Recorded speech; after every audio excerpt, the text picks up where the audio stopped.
once you've pleated and pressed all the pleats into place, we're just going to add the belt. We're just going to stitch below the interfacing and attach this onto the sari, which we've just previously pleated in a straight line. This is the wrap along part. So this is going to be form on top of the petticoat, is going to be wrapped around.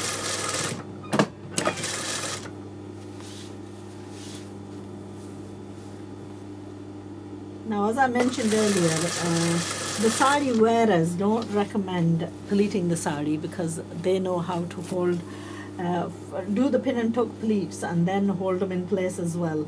For anyone who's not very familiar with, obviously this is for an English client and she's never worn a sari. To be honest, I've worn sari on a couple of occasions and I have to say that I don't find it overly comfortable. There are people who've said that they find the sari very comfortable, but I'm not one of them. I don't find it comfortable.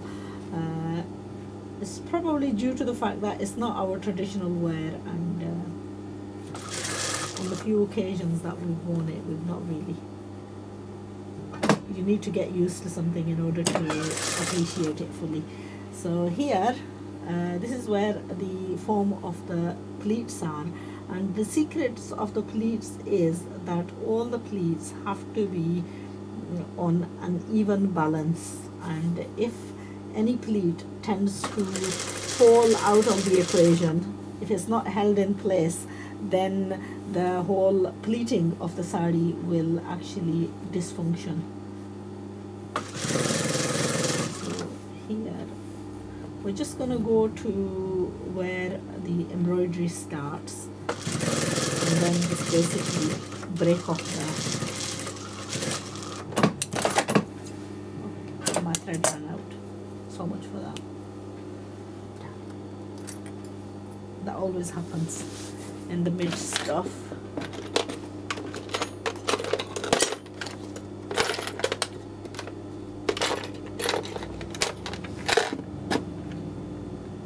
haven't got the exact right colour. I'm just going to go for this.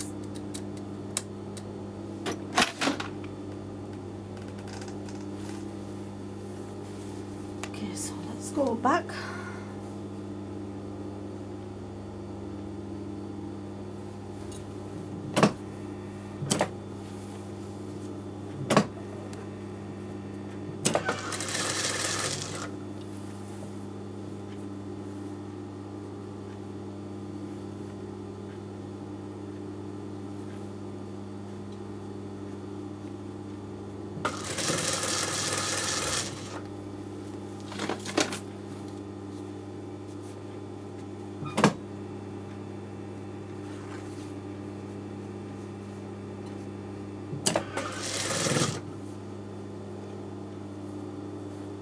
Now the clasps that you will use to hold the sari are the trouser type of clasps or hooks.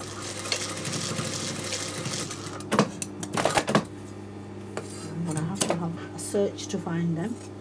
So as we've gone, and just going to turn that in, and then this part is going to be stitched. The belt is going to be tacked down to the sari. So I'm going to go back to the beginning,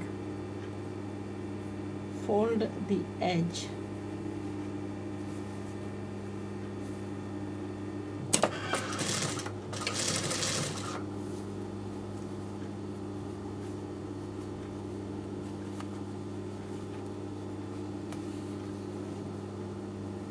now the ideal way to do this would have been to actually line this, because the slight bit of white interfacing, you can actually see it very slightly, but it's going to be covered with the pallu of the sari, so it's not really going to be apparent.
You can hear the heavy voice sound of the machine, as there are obviously several fabrics that are pleated here. And that basically is all there is to do in the sari belting. The only thing we've got to do is, that basically is the whole of the sari. Now the only thing we've got to do is to add the clamping multiple hook fastening, and what we're going to do with that is first of all we're going to make the hook out of just a piece of fabric.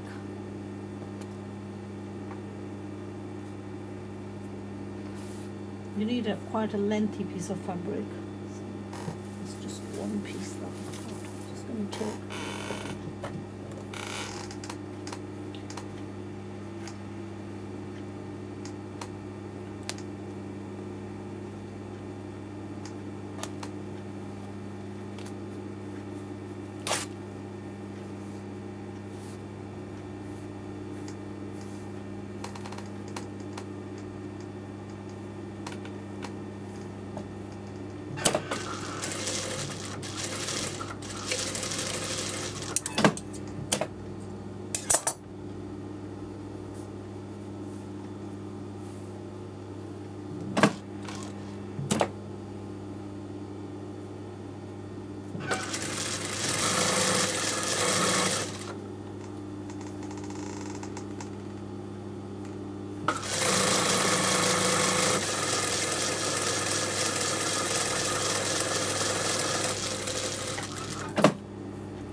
Turn the other side over too.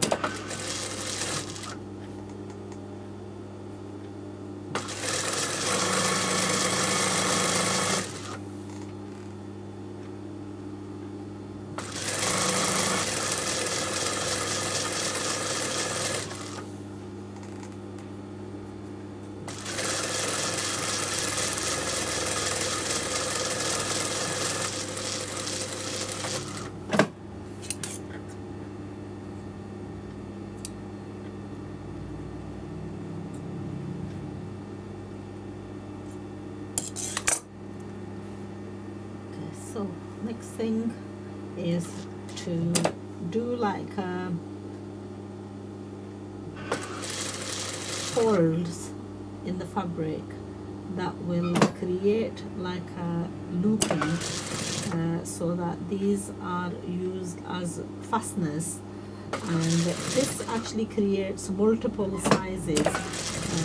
So I mean, you can put hooks and hook and bar in, but this acts as the bar to hold the hook, but it's a multiple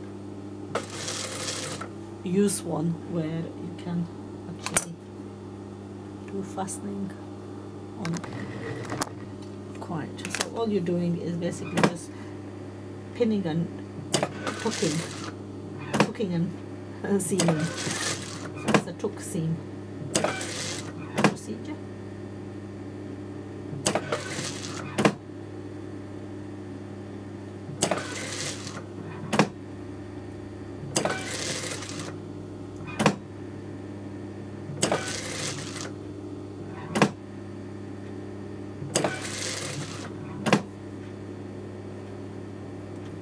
One, turn it towards the inside, and then these,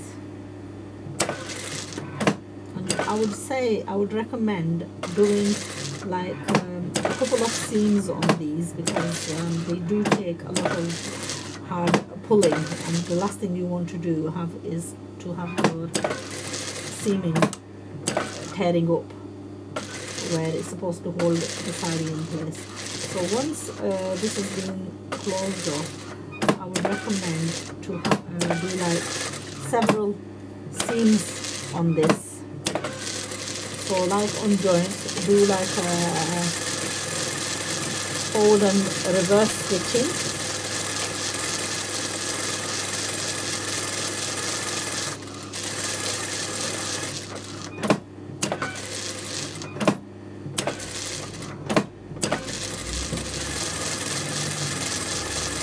So what I'm doing is doing like a reverse forward and reverse stitching so that it's several layers and it actually just bonds the whole thing so that it's strong.